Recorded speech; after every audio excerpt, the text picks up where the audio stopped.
Clark, step back three. Oh, she hit it and draws the foul. Welcome back, Caitlin Clark. I always wanted Geno to call me just because he's Geno. Like, he's one of the best coaches of all time. What if I told you that the coldest revenge in sports history wasn't a championship win, a record-breaking performance, or even a rivalry game?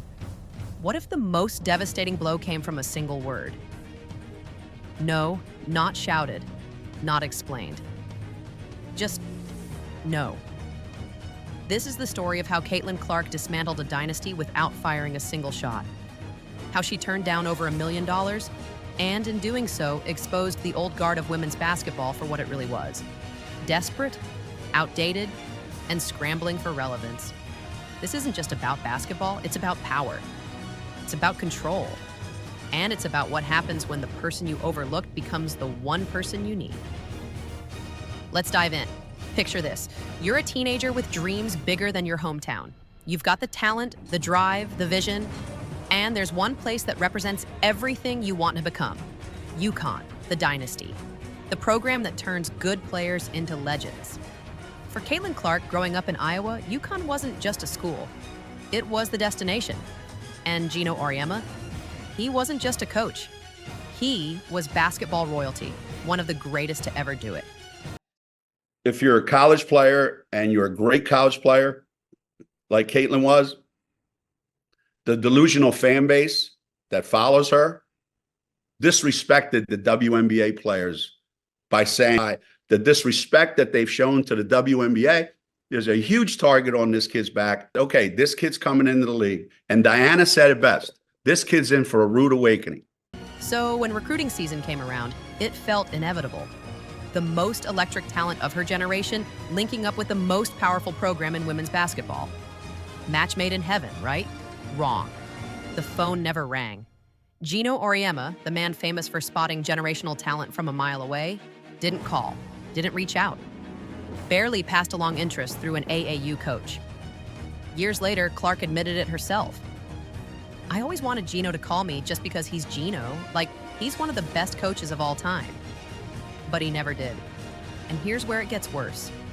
When asked about it, Geno's excuse? He already had Paige Bueckers committed. He didn't want 2 point guards, fair enough maybe, but then he crossed the line. He suggested that if Clark really wanted UConn, she should have called him. Let that sink in. A coach whose entire reputation was built on recruiting the best talent decided she wasn't worth a phone call. Like Geno Auriemma could be the reason why Caitlin Clark is definitely not joining the unrivaled 3-on-3 basketball league. Then he blamed a teenager for not chasing him harder. That wasn't just a recruiting miss, that was disrespect. The kind that stays with you, the kind that doesn't get forgotten. But here's the thing about Caitlin Clark, she didn't complain. She didn't campaign for attention. She just remembered, and she went to Iowa. Like I said earlier, they actually had odds that, she was like third or fourth in the betting odds to be MVP of the WNBA. That's such a slap in the face to every WNBA player. It's unbelievable, right? To most people, choosing Iowa over waiting for a program like UConn looked like settling. No championship banners, no automatic spotlight, no borrowed prestige. But to Clark, it was freedom. At Iowa, she wasn't anyone's backup plan. She was the centerpiece. The program was hers to carry, and carry it she did. That's the worst part about new fans.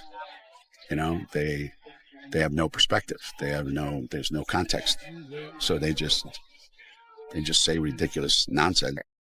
Those deep logo threes, not just highlights, they were statements. Packed arenas, not hype, confirmation. Record-breaking TV numbers, not luck, proof. Every bucket she made sent the same quiet message: you let this slip.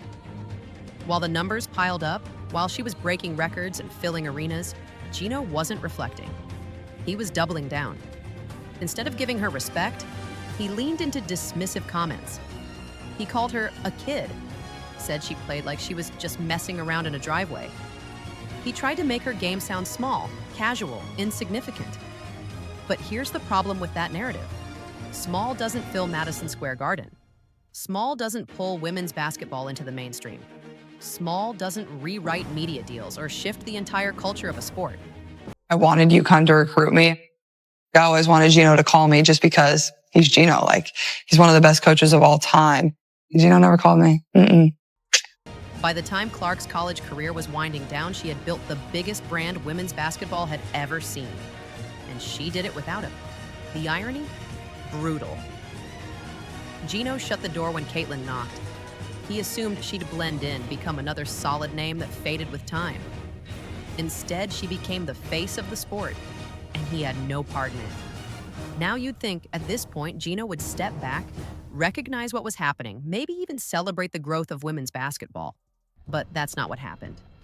Instead, he doubled down again. June 2024, The Dan Patrick Show.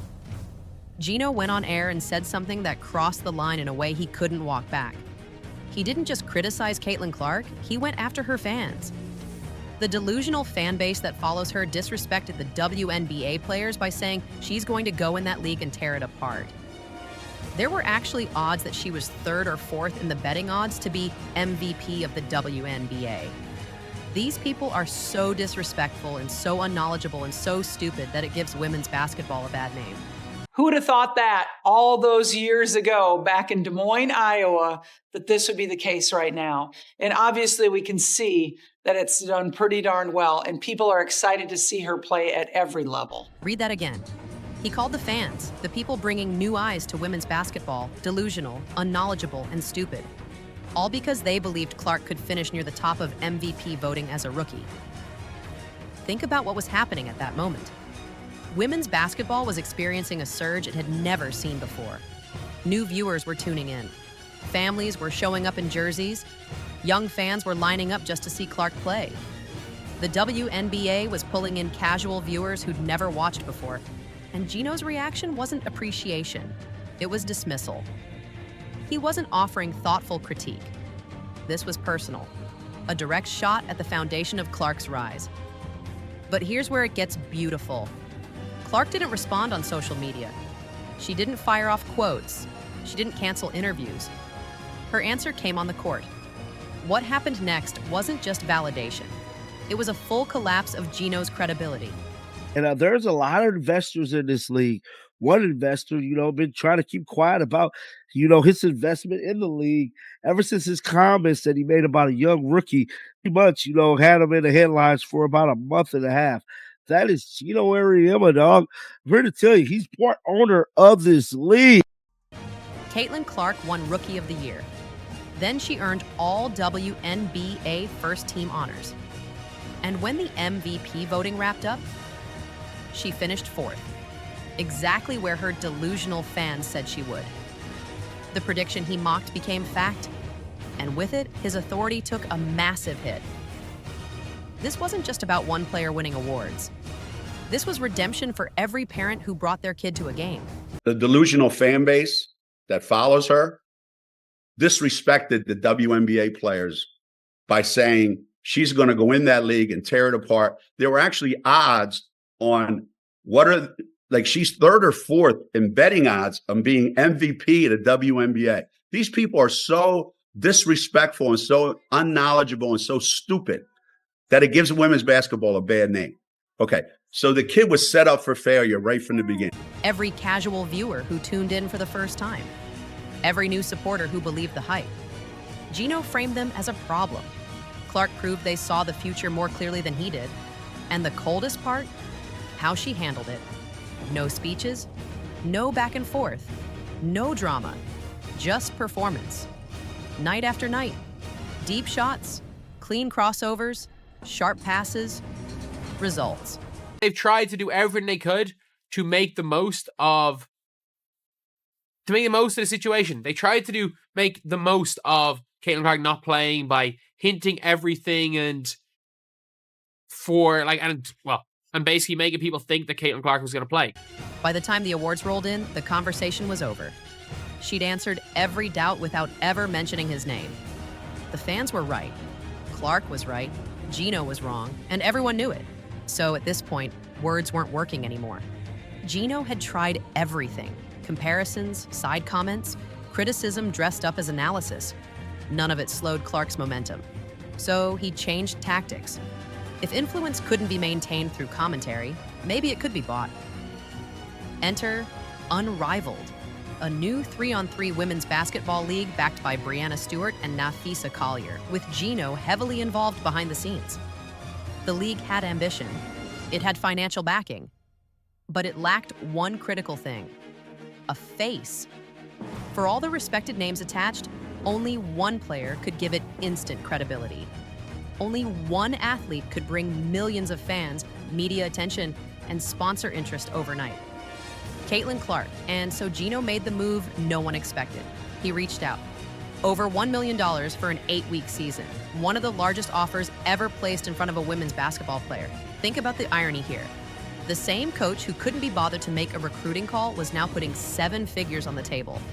The same voice that questioned whether her popularity was real was suddenly trying to cash in on it. The coach who mocked her fan base now depended on that same crowd to legitimize his league. If Geno landed Clark, he could reshape the narrative. He could argue her rise was still connected to his influence. He could reassert control. But Clark saw through it immediately. When the offer landed in front of her, she didn't see opportunity. She saw a test. Her response came fast and clean. No. One word. That's all it took. No explanations, no counteroffers, no hesitation, just no. The man who once overlooked her was now asking for help. And she declined with quiet precision. Without Clark, Unrivaled lost its center of gravity. The massive offer stopped looking like confidence and started looking like need. The grand strategy collapsed in a single move. And here's what made it truly devastating. Clark didn't rant. She didn't embarrass him publicly. She didn't even acknowledge him beyond her decision. She just walked away. That silence landed harder than any response ever could, because the truth became unavoidable. Geno's era had passed. His grip on the sport was gone. And Clark didn't just challenge it. She rendered it obsolete. For decades, figures like him controlled the routes to success. They decided who mattered and who waited their turn. Clark broke that structure. She didn't need banners or borrowed prestige. She didn't need approval from the old guard. She built something independent. And by rejecting that $1 million offer, she sent a message that echoes far beyond one contract. The future belongs to the players, not the gatekeepers. This wasn't just a feud between a coach and a player. This was a power shift, a new era taking over. And it all came down to one quiet decision, one refusal, one no. If this story hit different, drop a like and subscribe. The game is changing, and we're covering every angle. See you in the next one. See?